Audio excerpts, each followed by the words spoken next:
So I finally saw Bullet Train, and let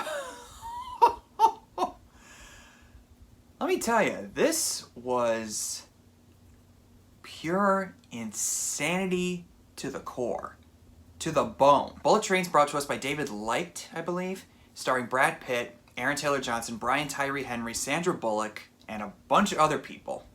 Lots of big people are in this movie. A crisscrossing of certain people on their certain revenge missions or assigned missions to obtain this one particular item on this big bullet train in the middle of Japan. Brad Pitt, who's our lead protagonist in the film, is on an assigned mission who happens to come across all these different types of people that are after the same thing in their own various ways, that they want their revenge, they want their retribution, or any form that they could think of. There's not a whole lot I could say here without going into specific spoiler plot details about this. I'll try to keep it to a minimum, but I'm gonna have to put in the light spoiler warning if you haven't seen it already. This movie is just pure, mindless popcorn entertainment, absolutely unapologetic with its violent content. Blood and guts does not quite cover it.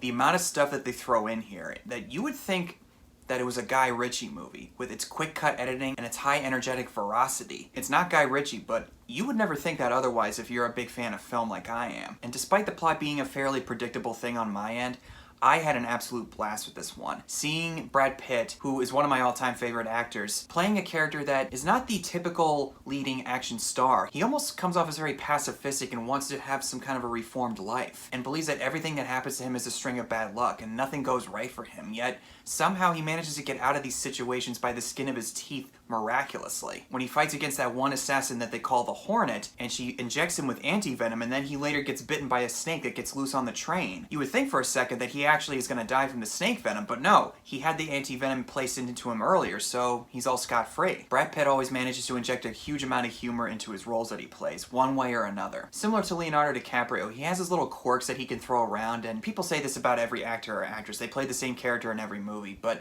Brad Pitt is so famous and so Hollywood of an actor that he's able to still remain versatile while still playing a very similar person in all of his movies, and yet he can still get away with it. But my favorite characters in the film are the two twins, Lemon and Tangerine. Brian Tyree Henry has already been famous for movies like Godzilla vs. King Kong and The Eternals, where he was Phastos. Aaron Taylor Johnson, we all know him from Age of Ultron and Kick-Ass. Seeing these two guys going at each other like brothers, and they call themselves brothers in the movie for their brotherly type of bond, the film improves significantly whenever they're on screen. And I'm already finding myself quoting them now that I've seen it. I know a diesel when I see one. And he says that in reference to Thomas the Tank Engine, where he talks about the different trains and their steam engines' personalities and how he sees those different types of personalities in people. Funnily enough, he's right.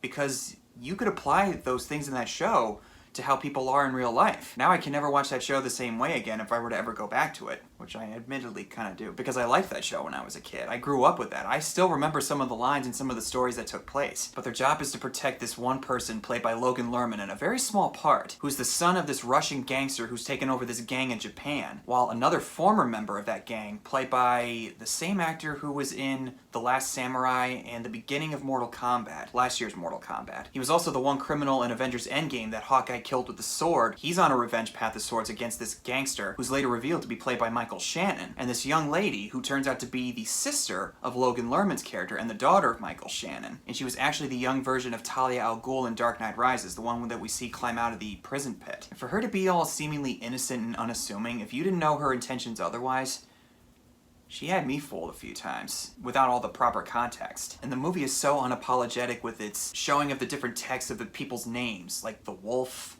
the Hornet, giving us a reason to care about what's happening in their backstories. And it also has a crazy amount of attention to detail. For a movie that has a huge amount of suspension of disbelief, especially when the train eventually crashes and Brad Pitt's just floating in midair through these passenger cars, which would never happen in real life, but at the same time, I didn't care because I was able to have a great time regardless. A film with this kind of insanity, for them to actually go back and mention what was going on with certain moments that happened, that's actually pretty impressive for a movie like this. Oh, and also this movie has Channing Tatum in a very brief role.